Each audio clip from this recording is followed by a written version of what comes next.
parts of our crew right now is Special Effects Day, presented by Eastman Kodak Company. But before we get out the tram, I'd like to ask each and every one of you to look up at the row number that you're sitting in. It's located directly above you, right down the center of the tram. Remember what tram you're in and who you're sitting next to, because we're going to be asking you to take these exact same seats when we board the tram. And we're going to be getting on a different tram with a different driver, so please remember to take all of your personal belongings with you when we deboard the tram.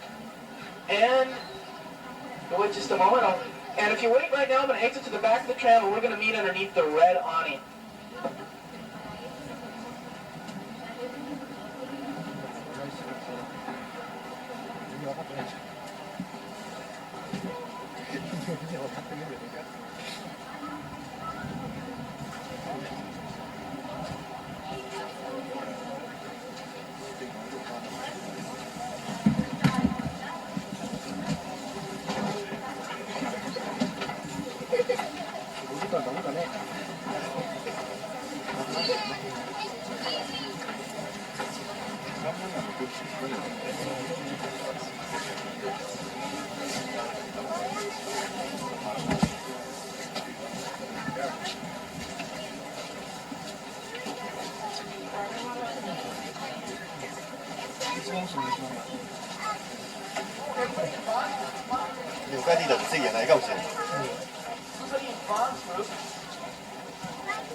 And then we're going to be going into special effects days, also presented by Eastman Kodak Company, and there you're going to get inside look at how special effects television movie. But first of all, for those of you who are writing, if you need more film or flash, or even any camera for that matter, replenish any kind of film supplies, we do have a photo booth right over here underneath the burgundy awning right there on your left. And you can stop there and maybe pick up some photo supplies. Also, my name is Vaughn. This is what I look like in person here, everybody. Hello. You've been hearing my voice. This is what I look like in person, and it's very important to remember who your tour guide is. You can see we have a lot of groups coming in and out of here, and if you stray or get lost from the group, you can stop in that little booth over there. It's underneath the tree, and you'll find somebody that looks something like a little Kodak box. Just tell them that you're with Vaughn's group. They'll be dressed in black and yellow, and they'll get you right back with us. And my name is really easy to remember. For those of you that are from the Los Angeles area, it's pronounced just like the grocery store. You know, Vaughn's. My name's Vaughn. It's spelled differently, but pronounced the same. And for those of you that aren't from the Los Angeles area, well, just remember that my name is Vaughn. It's like Ron or Don with a D. And while we're waiting for the second group and speaking in the Los Angeles area, how many people here are not from the Los Angeles area, but from a different country? Anybody here visiting us from out of the United States? Okay, well, where's some of you folks from? Canada? Everybody from Canada? Hong Kong? Brazil? Anybody from Europe here? Spain? Switzerland? Wow. South America. South America? Ecuador? Anybody here? Anybody from Australia? Anybody from Africa? We got most of the continents. We got Asia, North America, South America, Europe. Anybody here visiting us from east of the Mississippi today? Oh, where are you all from? Where? Connecticut. Ohio. Where? Chicago. Chicago, my kind of town. How many people here are just from LA, just visiting us? Okay. So like I said, right now we're in the heart of Universal's front lot. And how many people, anybody come here today hoping that you might see a movie star by any chance? Anybody? Okay, well, the area that we're in now is where you have the best chance of seeing a movie star. Now, I can't guarantee you're going to see anybody. In fact, we're not filming anything today, but there are a lot of people who have offices here on the lot, so there's a chance that somebody might be coming out to their office. In fact, Robert Redford has an office on the lot. You're familiar with Robert Redford? He's also directing a new movie right now for Universal called The Milagro Beanfield War, and that should be out this summer. So you might want to look for that. Jessica Lange, she's got offices here on the front lot. Who else has an office here? Steven Spielberg has his offices right out here on the front lot, as well as Don Johnson has offices here. So this area in here now is the greatest chance of seeing a movie star walk back and forth right here. And in fact, in the front lot, we do a lot more than just do films. And while we're waiting for the next group, I'm going to tell you a little bit about the production process that actually takes place here on our front lot. And this is where we do pre-production, production, and post-production. All takes place right here on our front lot. And pre-production is an example of what happens before anybody actually goes out onto the camera. It's when the director is hired. It's when the film is cast. And casting a film is selecting the proper stars to be in the film. And an example of casting is, anybody remember Beverly Hills Cop with Eddie Murphy? Well, that was originally, the part of Axel Foley was originally written for Sylvester Stallone. And you can imagine how different that movie would have been if Sylvester Stallone played the part of Axel Foley instead of Eddie Murphy. In fact, a movie that we did here at Universal was the Festival Whorehouse in Texas. And two people considered to be cast in the leads for that. Of course, you know it was Dolly Parton and Burt Reynolds that got the role. But originally considered was Shirley MacLaine and Willie Nelson.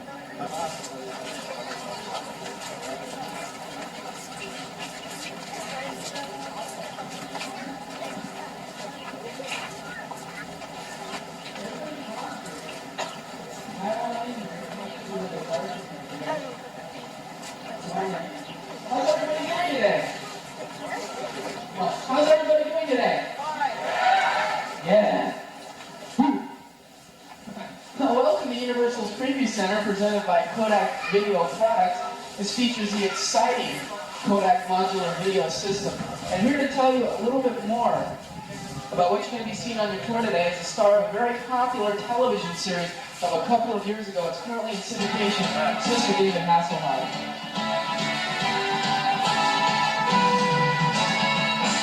Hi, I'm David Hasselhoff, and welcome to Universal Studios.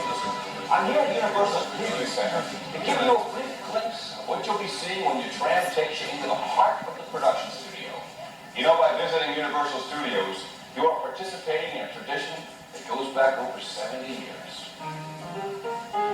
In 1915, when Carl Laemmle started Universal, he was convinced that motion pictures had a big future. He enjoyed watching people make movies so much, he put up bleachers and invited folks to come out for a first-hand look at the making of flickers. Motion pictures in those days were silent, so having an audience on hand was fun for the performers. The crowd could cheer the heroes, boo the villains. But when the sound came in, sound stages went up, and the audience went out. And Universal went on to become the home of some of the most famous movies of all time.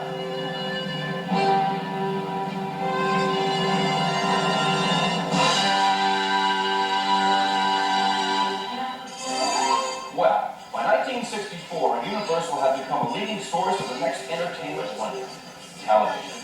In that year, the studio invited the public back for a look behind the scenes of movie and TV magic.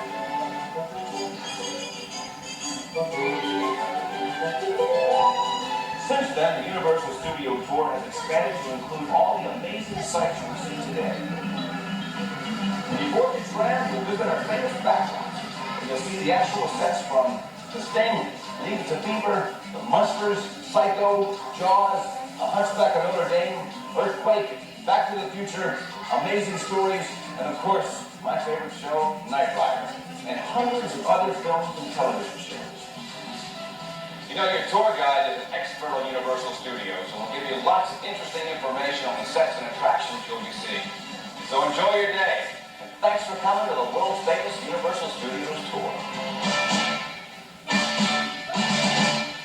Okay, well, David Hasselhoff certainly is a big star. Now we're going to make some stars out of some of you. We're going to be going in to the special effects stage in just a moment, and we're going to need 4 volunteers to help us out to demonstrate some of the effects that you're going to see inside of the special effects stage. And the first 2 volunteers we're going to be looking for, this is really fun, are a couple of people to help us recreate the spacewalk from MGM's 2010, A Space Odyssey. But before you volunteer, listen carefully because we do have a few requirements that you have to meet if you'd like to be a spacewalker. First of all, you have to be over 18 years old if you want to be a spacewalker. More specifically, you have to be between the ages of 18 and dead. Okay? So think about that if you want to be a spacewalker. Also, we have some height and weight requirements if you'd like to be a spacewalker. You have to be between 5'6", and 5'11" if you want to be a spacewalker. We have a special spacesuit that you have to fit into, so between 5'6" and 5'11", as I said, it's a special spacesuit that will only take those sizes. And we also have a weight requirement because of the spacesuit, so listen very carefully, it's an important weight requirement. You must weigh between 100 and 101 pounds if you want to be a spacewalker. You see, as I said, it's a very special spacesuit, and okay, no, you really have to weigh between 100 and 185 pounds if you want to be a spacewalker. Between 100 and 185 pounds. And please be truthful about your weight. We will be checking you inside. And you're going to be on tiny little cables. And unfortunately, if you weigh over 185 pounds, there's a chance that the cables might break. And besides hurting yourself, everyone's going to know you lied about how much you weigh. So remember, your dignity is at stake as well as your health while volunteering for that. So remember, between 100 and 185 pounds. Also, this thing, you're going to be 14 feet above the ground on tiny little cables. So if you want to be a spacewalker, you cannot be afraid of heights or have any other kind of Universal Studios. Well, hello again, everybody. On behalf of Eastman Kodak Company and Universal Studios, I'd like to welcome you all to Soundstage number 30. If you take a look around, you'll see that this soundstage has been specially outfitted to show you something about one of the most interesting aspects of movie making, special effects.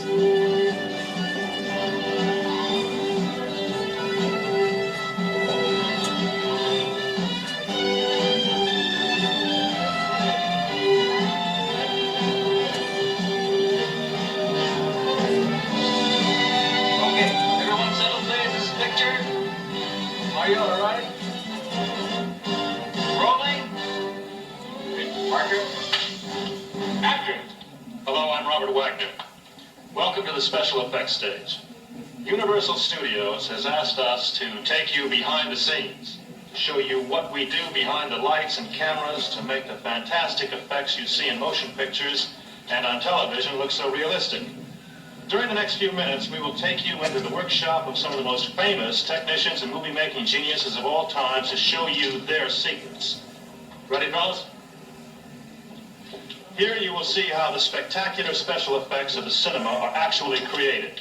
Everything you'll be seeing and doing here involves the authentic processes which motion picture artists and technicians use to create magic.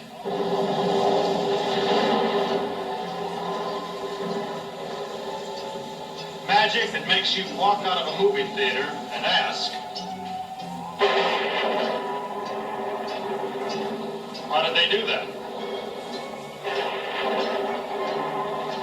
How did they destroy Los Angeles in earthquake? How did Fred Astaire dance on the ceiling in Royal Wedding? How did they make Superman fly? You know, Mr. Wagner, when movies were invented at the turn of the century, they were a mystified novelty, and people kept asking themselves, how do they do that? They make pictures move. Thomas Edison opened his first kinetoscope parlor aided by motion picture film, an invention of one of his colleagues, George Eastman. Since then, motion pictures have stirred the imagination of more people than any other art form in the world. A Frenchman named George Millet started it all in 1906 with his 8-minute space epic, A Trip to the Moon. And soon, movie pioneers were amazing audiences around the world with increasingly sophisticated illusions.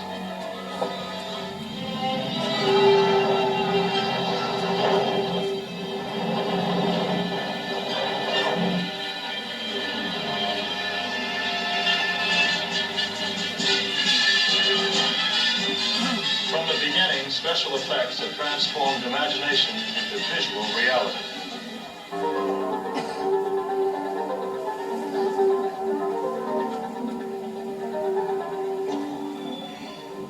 We've got to get out here.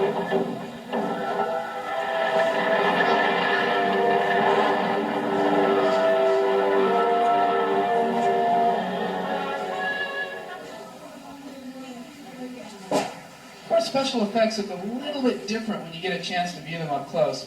This is an exact replica of the clay miniature used in Universal's Flash Gordon serial. This miniature was fueled by ordinary 4th of July sparklers, and it thrilled a nation of Saturday matinee movie audiences. Now, this is what it looked like in front of the camera. That's what it looked like up on the screen. Now, this wasn't quite Star Wars, but for 1936, this was pretty exciting stuff.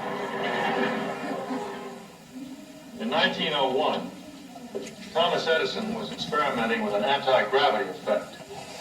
This is a recreation of a lost Edison kinetoscope, The effect is clear, but can you tell which person here is defying gravity? We've built a replica of Edison's room to show you his secret.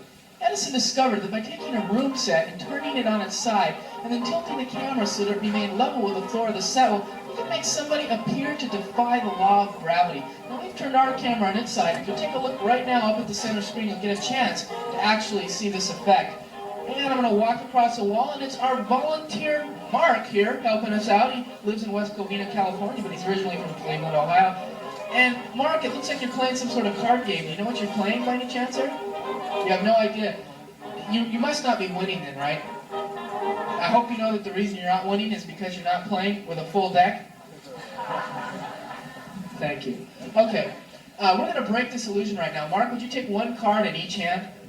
Take one card in each hand. And then hold your arms out like this. Now start moving your arms like this. Doesn't he look dumb? No, Mark, no, we're going to really break the illusion now. This is off the wall. Now take one card in each hand now. This time we're really going to break the illusion. When I count 3, I want you to drop those 2 cards when I count 3. Everybody, watch that center screen. Okay, Mark, are you ready? 1, 2, 3, drop those cards. Look at that. Look at that. Now, Mark, remember the movie Rocky with Sylvester Stallone? You remember that film? Remember all those one-arm push-ups that he did? This is how he did it. Watch carefully. Everybody watch the center screen. Ready? Look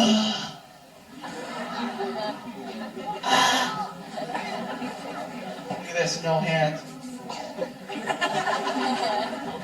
Okay, let's have a nice round of applause now for Mark from West Covina, California, for helping us out today. Now, in 1919, they used this effect for When the Clouds Roll By, starring Douglas Fairbanks Sr. You see, Fairbanks built a room that could rotate 360 degrees, and by rotating the camera with the room gave the illusion that the room was standing still. This interesting effect was created for Stanley Kubrick's classic 2001: A Space Odyssey, with the set and camera both rotating together. In 1925, an adventure film called Lost World introduced another process that mystified audiences. Willis O'Brien, a young wizard of movie making, had perfected a new technique, stop-motion animation. He would use it again a few years later in 1933 for his masterpiece, King Kong.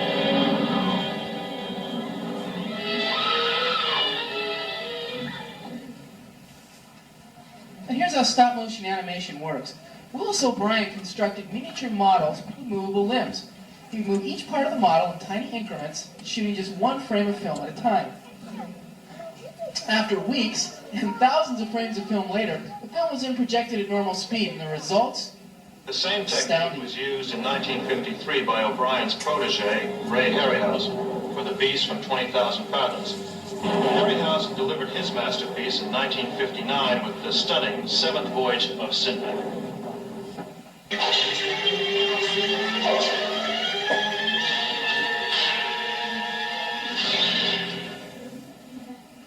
Those early years were an exciting time to be making and watching movies. But this is only the first part of our experience. In just a moment, we're going to take you to set 2. I'll step next door to see if everything's ready for us. I'll be right back, okay? Now don't move.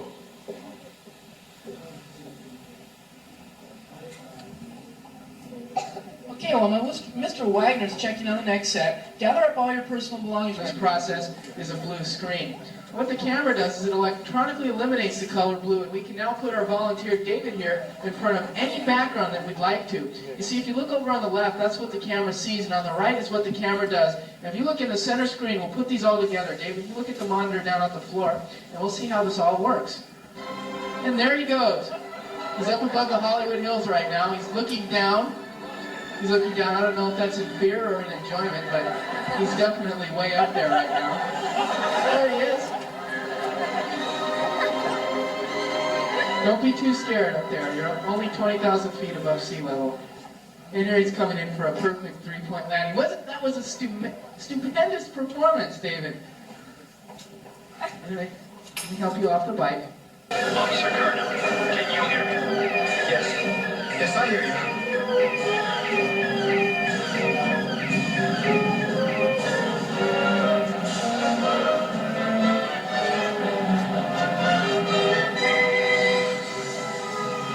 Oh, God.